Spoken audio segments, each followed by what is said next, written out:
को एक ही प्लेस पर लार्ज स्केल में ग्रो किया जाता है वेरियस यूजफुल प्रोडक्ट ऑब्टेन करने के लिए, जैसे फूड, फैब्रिक, ठीक है। तो इनके लिए जो प्लांट ग्रो किए जाते हैं लार्ज स्केल पे, एक ही टाइप के plant, that are called crop. Second is agriculture. What is agriculture? The practice of growing plant or rearing animal for food, cloth and other useful things are called agriculture. वो practice जो plant को grow करने में या animals को rearing करने में use किए जाते हैं, दैट आर कॉल्ड एग्रीकल्चर. ठीक है. एग्रीकल्चर हम लोग क्रॉप को ग्रो करने के लिए बोलते हैं एग्रीकल्चर. ऐसे हम लोग सिल्क को जो रियरिंग करते हैं तो वहाँ पर सेरिकल्चर, एपीकल्चर, इस टाइप के कल्चर मीन्स उन ग्रो प्रैक्टिस को यूज़ करना. Third is agriculture practice. अब एग्रीकल्चर प्रैक्टिस किया तो एग्रीकल्चर में यूज़ होने वाली प्रैक्टिस एग्रीकल्चर प्रैक्टिस है.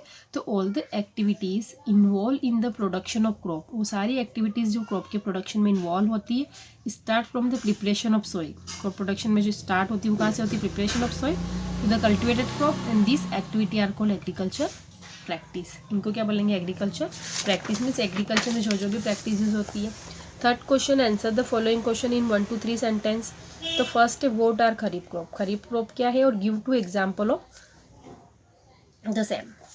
तो crop which are sown in rainy season, जो क्रॉप रेनी सीजन मीन्स अभी जो क्रॉप ग्रोन की जाती है, that are called kharif crop. अभी जो आप लोगों के खेत में भी जो फसल ग्रो करी होगी वो कौन सी है?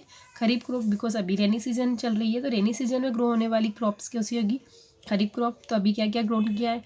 राइस, सोयाबीन, ठीक है, कॉर्न, ये सारी कौन सी है? Rabi kharif crop.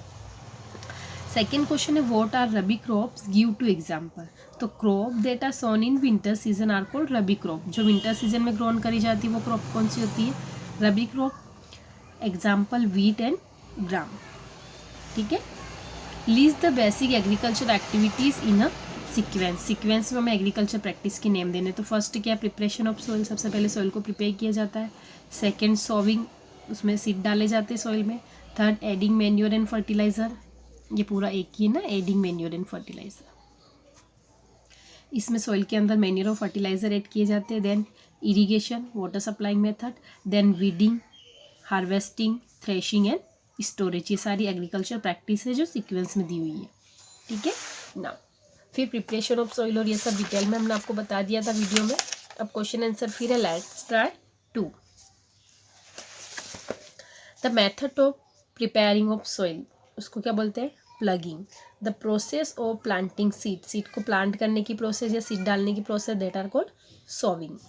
The other name of big lump of the soil. Soil के अंदर जो आपने देखे होंगे लंप मीन्स गर्मी की, उसमें समर वेकेशन सीजन में आप लोग देखते हैं कि खेतों में लाइनिंग हो जाती है और मिट्टी पास पास आके बिग बिग क्रम्प्स टाइप उस टाइप बन जाता है. उसको क्या बोलते हैं? क्लॉट. ठीक है. The method of scattering of seed, seed को डालने की जो उसको क्या बोलते हैं? Broadcasting. The method of crushing clod, levelling. उन क्लॉट जो बन जाते हैं मिट्टी के उनको फिर से लेवल करना, उसको क्या बोलते हैं? लेवलिंग. ठीक है. Now answer the following question in 1 to 3 sentence in your notebook. List any 2 benefit of the modern sowing method over the traditional sowing method. Sowing method means seed डालना सॉइल के अंदर. तो मॉडर्न मेथड में क्या benefit है traditional method से? Means पहले जो लोग मुट्ठी भर भर के अनाज बिखेर देते थे खेतों में और अब जो मशीन से यूज़ होता है, उन दोनों में जो आज की मेथड है उसके क्या क्या बेनिफिट है. तो हमें 2 बेनिफिट्स लिखना है. ठीक है. The modern sowing is done by implement called seed drill. Seed drill use किया जाता है. And the benefit of seed drill over the manual sowing are the driller cover the seed with the soil to prevent them from being damage by birds. उसमें driller होता है तो जैसे जैसे seed मिट्टी में जाता है उसके ऊपर फिर सीड क्या सॉइल क्या होती है? कवर हो जाती है, जिससे वो बर्ड्स उसे देख नहीं पाती, बर्ड्स उसे ईट नहीं कर पाती, तो डैमेज होने से बच जाते हैं सीड. सेकेंड है seed sown by the seed drill are sown at proper depth and there is a fixed distance between the seed. Proper depth में चले जाते मीन ना ज़्यादा अंदर जाते ना ज़्यादा ऊपर रहेंगे तो बर्ड्स डैमेज कर देगी, ज़्यादा अंदर रहेंगे तो ग्रो नहीं हो पाएंगे. इसलिए प्रॉपर डिप्थ में जाती है और एक प्रॉपर डिस्टेंस होता है. ऐसा नहीं कि एक पास में और एक बहुत ज़्यादा दूर, एक प्रॉपर सीक्वेंस में सीड उससे सीड ड्रिल से ग्रोन किए जाते हैं. ठीक है. सेकेंड क्वेश्चन है give 3 benefit of ploughing the soil. Soil को प्लग करने के 3 बेनिफिट्स क्या है? The benefit of ploughing the soil are following. Soil को प्लग करना मीन्स सॉइल के जो क्रम्स होते हैं उनको क्लॉट को उनको फिर से लेवलिंग करना, उसकी क्या बेनिफिट है? तो it help bring nutrient rich soil to the top of the for plant use, ऊपर नीचे हो जाती है तो न्यूट्रिएंट्स वाली सॉइल ऊपर आ जाती है ताकि प्लांट्स अच्छे से ग्रो पाए. It help in uprooting the unwanted plant are called weeds. जो अपरूटेड अनवांटेड प्लांट होते हैं उनको अपरूट मीन रूट्स हटा देती है. Loosening soil contain more air which necessary for growing of plant, और सॉइल को लूज कर देंगे तो एयर ज़्यादा होगी जिससे प्लांट अच्छे से ग्रो हो पाएंगे, तो प्लांट के लिए एयर ज़्यादा अच्छे से मिल पाती है.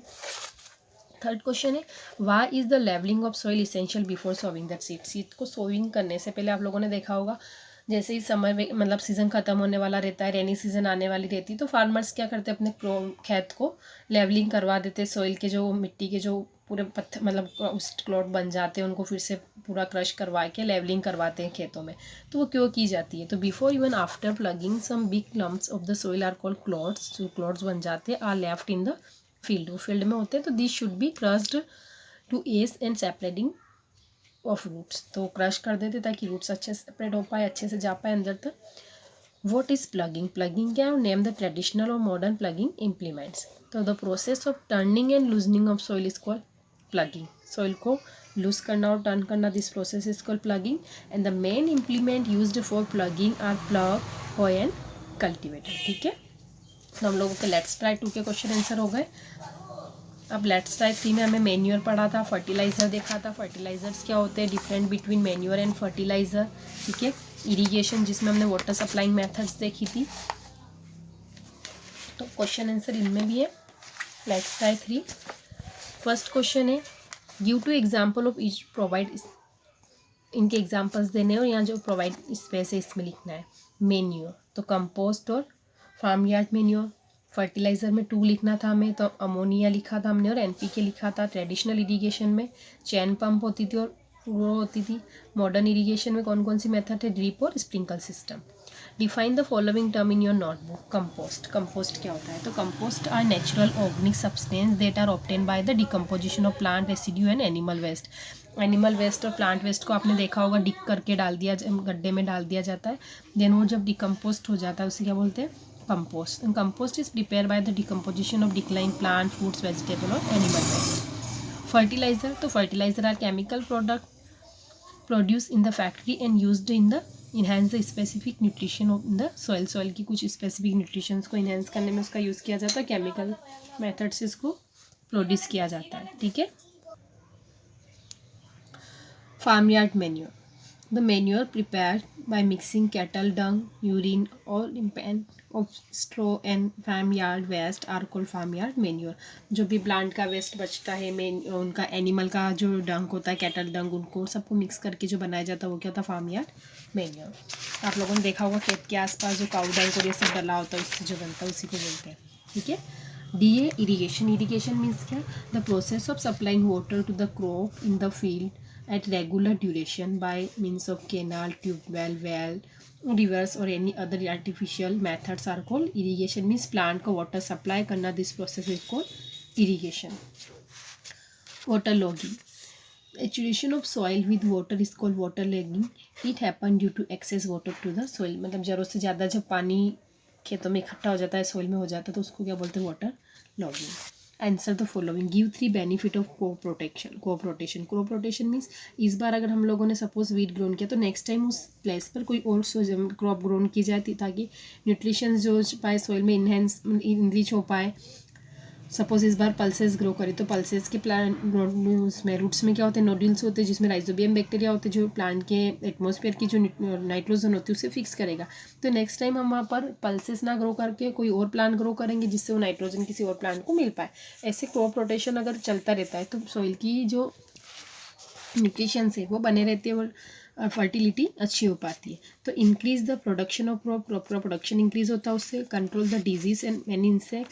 Reduce the use of nitrogen fertilizer by growing leguminous plant in one of the season. उससे हमें नाइट्रोजन जो आर्टिफिशियली हमें लेना होता है फर्टिलाइजर से उसका यूज़ कम हो जाएगा क्योंकि लेग्यूमिनस प्लांट अगर हम ग्रो कर देंगे तो उसी से नाइट्रोजन उसमें बन जाएगा. How is water logging harm for crops. तो harmful effect of water logging are decrease the amount of air available to the root. अगर ज़रूरत से ज़्यादा पानी अगर सॉइल में हो जाता है तो रूट सॉइल के अंदर एयर कंटेंट कम हो जाता है. Increase the salt content to the soil और सॉल्ट का कंटेंट इंक्रीज हो जाता है. ई. अब इनमें कुछ क्वेश्चन आंसर आप लोगों के छोड़ रखे हैं, सारे क्वेश्चन आंसर हम लोगों ने नहीं किए हैं, ठीक है। अब डायरेक्ट हम ई वाला करेंगे। How are leguminous plant beneficial for the soil. Leguminous clove have root nodules when rhizobium bacteria live in symbiotic rhizobium help in converting the atmosphere nitrogen to the other layering absorbing nitrogen compound inside the soil। अब इसमें पूछा है कि leguminous plant जो है वो beneficial क्यों है सॉइल के लिए। तो लेग्यूमिनस फर्स्ट तो है कि लेग्यूमिनस प्लांट मीन्स क्या। तो लेग्यूमिनस प्लांट जो होते हैं वो पल्सस प्लांट होते हैं जिनकी रूट्स जो होती है, सपोज ये प्लांट है तो इनकी रूट्स में यहाँ पर नोड्यूल्स होते हैं, इस टाइप की कुछ गठाने गठाने टाइप स्ट्रक्चर होता है और इन नोड्यूल्स में राइजोबियम बैक्टीरिया होते हैं। राइजोबियम बैक्टीरिया यहाँ पर लीव करते हैं सिम्बायोटिक रिलेशनशिप के साथ। सिम्बायोटिक रिलेशनशिप जो हमने 7th क्लास में पढ़ा था कि 2 ऑर्गेनिज्म आपस में रहते हैं और अपना फूड और शेल्टर आपस में शेयर करते हैं। तो राइजोबियम बैक्टीरिया यहाँ पर रहते हैं, प्लांट से अपना न्यूट्रिशन लेते हैं, उसके बदले में वो क्या करते हैं, एटमॉस्फेयर की जो नाइट्रोजन होती है उसको नाइट्रोजनस कंपाउंड में यहाँ पर इकट्ठा कर देते हैं, जिससे प्लांट उस नाइट्रोजन को लेकर अपने प्लांट की उस ग्रो में हेल्प यूज़ कर लेता है उसे। तो एब्जॉर्बिंग फॉर्म में नाइट्रोजन को कन्वर्ट कर देते हैं, क्योंकि प्लांट जो है डायरेक्ट एटमॉस्फेयर से नाइट्रोजन नहीं ले पाता है। तो राइजोबियम बैक्टीरिया को क्या करते हैं, नाइट्रोजन को लेकर नाइट्रोजनस कंपाउंड में कन्वर्ट कर देते हैं।